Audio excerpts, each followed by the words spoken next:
Madame, Monsieur, bonsoir et bienvenue dans ce journal à la une. La journée de l'Europe en ce lundi 9 mai. Aucune manifestation n'a été organisée en ce sens dans le département. Toutefois, c'est l'occasion de braquer les projecteurs sur le GIP qui regroupe l'Europe, le département et l'État. Reportage à suivre.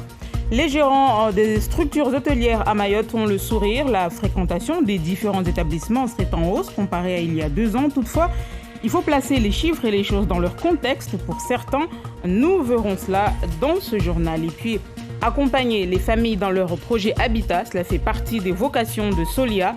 Ce matin, une présentation des missions et actions de la structure à Mayotte a été faite à la mairie de Mamoudzou. On en parle avec Michel Pelanc, président de la fédération Solia. Cela fait 1 an depuis la création du groupement d'intérêt public consacré à l'Europe, un GIP qui, à sa création, a fait couler beaucoup d'encre. Ce partenariat tripartite a à sa tête le Mahorais Ali Soula. Et en cette journée de l'Europe, occasion nous est donnée de voir avec lui les enjeux et perspectives d'une telle collaboration. Darwesh Daou et Farah Housseni sont allés à sa rencontre à Longoni. Entre 2014 et 2020, l'Europe a investi 320 millions d'euros pour un premier partenariat avec le 101e département français.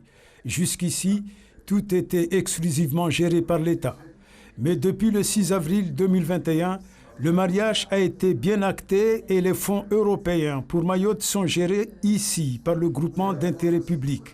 À ce jour, la priorité pour le désenclavement et le développement de l'île reste la piste longue avec une enveloppe de plus de 50 millions d'euros. La piste va se faire grâce notamment aux fonds européens. Sur les autres aspects de désenclavement, le système de transport, nous allons financer le projet du Caribus. C'est un projet qui est déjà financé, dont les travaux, enfin la première pierre a été déposée et les travaux ont d'ores et déjà commencé. Nous sommes là pour financer des projets qui nous sont présentés par des opérateurs publics ou privés. Et si demain nous avons d'autres projets qui sont de nature à faciliter la mobilité à Mayotte, bien entendu que l'Europe sera là pour les accompagner. En termes d'investissement, l'Europe a déjà accompagné le territoire au niveau de l'éclairage public, mais également des PMI et les hôpitaux, de même pour les amphidromes en termes de mobilité. Et très prochainement, un hôtel verra le jour à l'aéroport de Pamandzi. Un hôtel qui va comprendre 80 chambres quand même. Et là aussi, c'est grâce aux fonds européens que cet hôtel-là a vu le jour. Je ne vais pas citer de façon exhaustive tout ce que l'Europe a fait parce que je pense qu'il nous faudrait du temps pour ça. Mais il faut que nos compatriotes sachent que oui, l'Europe elle fait beaucoup à Mayotte et l'Europe elle est là pour accompagner le développement de ce territoire. Avec la conjoncture économique mondiale, Mayotte doit cependant faire preuve de beaucoup de pragmatisme et de rigueur pour se mettre à la hauteur des enjeux qui s'ouvrent en elle. L'État est prêt, le conseil départemental est prêt. Il faut que les opérateurs économiques de ce territoire s'organisent pour que tous les moyens qu'on nous a mis à disposition aujourd'hui puissent être injectés dans le développement de ce territoire. Reste maintenant à trouver la meilleure stratégie, plus particulièrement en termes de projets, pour se mettre réellement en synergie avec l'Europe. Avec un taux 4,5 fois supérieur à la moyenne européenne, Mayotte est championne d'Europe du chômage. Le département enregistre 30% d'inactifs lors du second trimestre de l'année dernière. L'INSEE ne dit pas autre chose et précise même que Mayotte et La Réunion font partie des 26 régions où le taux de chômage dépasse les 14%. Les femmes et les jeunes restent les premiers touchés. 36% des femmes mahoraises sont sans emploi contre 25% aux hommes. Et Mayotte compte 43% de jeunes sans emploi contre 13% dans la moyenne européenne. Après une année 2019 compliquée, les structures hôtelières de l'île retrouvent le sourire. Le taux de remplissage des chambres est en hausse. Une bonne nouvelle qui doit toutefois être placée dans son contexte, notamment par la venue de renforts dans le secteur sanitaire et sécuritaire. Shafika Salimoukou et Géraldine Lui. Dans cet établissement de Mamoudzou, la quasi-totalité des chambres sont occupées. Une aubaine pour le gérant.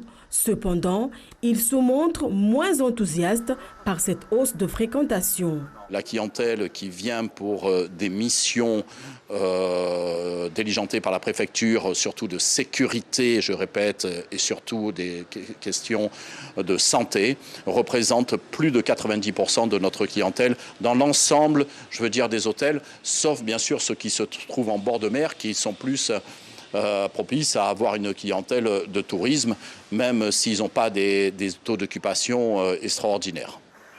Très peu de clients lambda, environ 3% dans cet établissement, une situation loin d'être viable à long terme pour l'hôtellerie mahoraise. Les chiffres sont bons, mais une fois ces gens partis, qu'allons-nous devenir? C'est là qu'il faut se poser la question. Vous savez, c'est pas une fois que... Il faut toujours se projeter dans la vie pour pouvoir réussir. Les professionnels de ce milieu attendent des pouvoirs publics mahorais des solutions concrètes et pérennes qui pourraient faciliter la venue à Mayotte de monsieur et madame tout le monde. Je pense que déjà, il faudrait que ça soit déjà au niveau du système des routes, routiers. Il est très difficile, et puis j'en ai eu encore l'occasion hier de faire Mamoudzou, Sada, sans perdre beaucoup de temps. Les moyens de navigation, les moyens toutes les structures en elles-mêmes doivent être remises en question et doivent être remises en place de façon à ce qu'on puisse accueillir cette clientèle. En attendant, les hôteliers profitent de cette bouffée d'air, eux qui, en 2019, avaient vu leur chiffre d'affaires dégringoler. Solia œuvre à Mayotte comme dans 144 autres régions pour un meilleur habitat en faveur de la population. Ce matin, à Mamoudzou, la structure a fait une présentation de ses missions et actions contre l'habitat insalubre et contre la précarité sociale de la population. On va en parler tout de suite avec le président de la fédération Solia, Michel Pelanque. Bonsoir. Bonsoir. Merci d'avoir accepté notre invitation. Alors, vous êtes le directeur de la fédération Solia. Vous êtes également, vous présidez la commission du Conseil national de l'habitat sur les Outre-mer. Pour commencer, quel diagnostic vous faites de la situation de Mayotte ? Alors, la présidence du Conseil national de l'habitat sur les Outre-mer, ça veut dire déjà que le Conseil national s'occupe de la question des Outre-mer parce qu'il y a une problématique particulière et que sans doute, il y a des retards qui sont constatés un peu de partout. Alors, par contre, c'est sûr que sur Mayotte et la Guyane, peut-être, à cause de la croissance démographique extrêmement importante et des retards en infrastructure, en aménagement foncier, en viabilisation, en eau, là, c'est vrai qu'il y a un effort particulier à faire et un effort, une mobilisation particulière de tous les acteurs à organiser. Et justement, comment on fait quand on fait face à une situation comme celle de Mayotte, une situation particulière, comment on mobilise les différents acteurs ? Écoutez, déjà, moi, ce matin, là, à la mairie de Mamoudzou, il y avait les principaux acteurs qui étaient là. Du logement, il y avait la DA, il y avait la DET, il y avait la RS, enfin il y avait tout le monde, les élus également, et j'ai trouvé que franchement les élus étaient, enfin tous ces gens étaient vraiment mobilisés autour de cette question. Ils ont compris qu'il y avait vraiment une urgence pour aller vers quelque chose à mieux vivre pour les habitants, et je trouve que ça va dans le bon sens. Alors après, le travail à faire est extrêmement important, tout simplement parce qu'il y a beaucoup de cases, il y a beaucoup d'habitats en tôle, etc. Des maisons également dures qu'il faut quand même améliorer, des centres-villes aussi à retravailler, ce qui veut dire qu'il y a beaucoup de travail, mais que tout le monde est au boulot, que les crédits sont en train quand même d'augmenter. Alors c'est pas suffisant par rapport aux problèmes à régler, mais tout de même, ça va plutôt dans le bon sens. La mission vise à, si vous voulez, à créer des politiques de l'habitat encore plus efficientes en tenant compte de vos spécificités. Une remarque qui a été faite ce matin par beaucoup d'intervenants, c'est que les dispositifs métropolitains, on va dire, ne sont pas forcément adaptés aux solutions, enfin, aux problématiques de mahoraises. Donc là, sans doute, il faut retravailler un peu les dispositifs et essayer de les adapter davantage pour que, tout simplement, on aille plus loin dans les politiques de l'habitat. Alors, vous nous avez parlé des centres-villes, des cases qu'on voit un peu partout, mais on commence où ? Par quel bout on prend le problème ? Je pense qu'on ne peut pas tout faire en même temps. C'est-à-dire qu'il faut avoir des priorités. C'est bien ce qui a été dit. Hier, on a visité Boboka, on a visité RHI, Oupi à l'abattoir, Talus, Magicavo. Et je pense que c'est comme ça qu'il faut faire. C'est-à-dire essayer d'avoir, par exemple, j'ai moins de bidonvilles, mais il faut que je trouve une opération tiroir, c'est-à-dire que les populations, le temps que je construise, doivent être placées ailleurs, habitées ailleurs. Et là, après, je construis des logements à bas coût, à des coûts raisonnables et assez rapidement, pour que les populations puissent revenir sur place et changer de mode de vie et avoir quelque chose de beaucoup plus correct avec l'électricité, avec l'eau, avec des champs, enfin quelque chose de convenable pour que les gens puissent s'épanouir et avancer dans la vie. Voilà, donc ce que je veux dire, c'est traiter les choses au fur et à mesure. On ne peut pas tout faire, ce n'est pas possible. Et comment on fait comment les personnes qui ont des maisons en dur, mais qui doivent rénover, où est-ce qu'ils s'adressent, ces personnes-là? Alors, Solia, si vous voulez, la base, le job de Solia, c'est vraiment d'accompagner les ménages en situation de fragilité ou qui sont modestes dans l'amélioration de leur logement. Donc ça veut dire, par exemple, les sanitaires, les questions électriques, les questions d'isolation thermique. Donc, ils peuvent s'adresser aux équipes Solia pour monter leur projet, mobiliser tous les financements nécessaires, organiser les travaux jusqu'au bout avec le versement des subventions. Alors ça, c'est facile à dire, c'est un peu plus compliqué à faire parce qu'il y a tous les dossiers à faire avec l'État, avec le conseil départemental, avec la sécurité sociale, etc. Mais est-ce que tout le monde est éligible ou bien il y a des critères ? Alors, il y a des critères de revenus, mais quand même, je me permets de dire que 77% des Mahorais sont sous le seuil de pauvreté métropolitain, c'est-à-dire 1 042 € par personne. Donc, c'est évident que la plupart des personnes ont droit à ces aides. Et Solia va faire en sorte que les gens aient accès justement à ces droits, accès à des travaux, et ça, c'est quelque chose de fondamental. Alors, tout à l'heure, vous nous avez dit que, par exemple, des personnes qui sont dans des habitats insalubres, qu'il fallait les déplacer pour pouvoir construire, pour qu'ils reviennent ensuite dans leur habitation. Mais où est-ce qu'on les met, ces gens-là? On sait que le parc locatif à Mayotte, il n'est pas grand. Alors, c'est une bonne question. C'est-à-dire qu'effectivement, d'abord, il y a un effort qui est fait sur le parc social. Aujourd'hui, c'est tout petit. C'est historique, c'est tout petit. Il y a Action Logement qui est en train de s'implanter. Il y a d'autres opérateurs qui sont en train de s'implanter. Donc, on va faire plus en logement social locatif. Mais ça va prendre du temps. La construction, ça prend un peu de temps.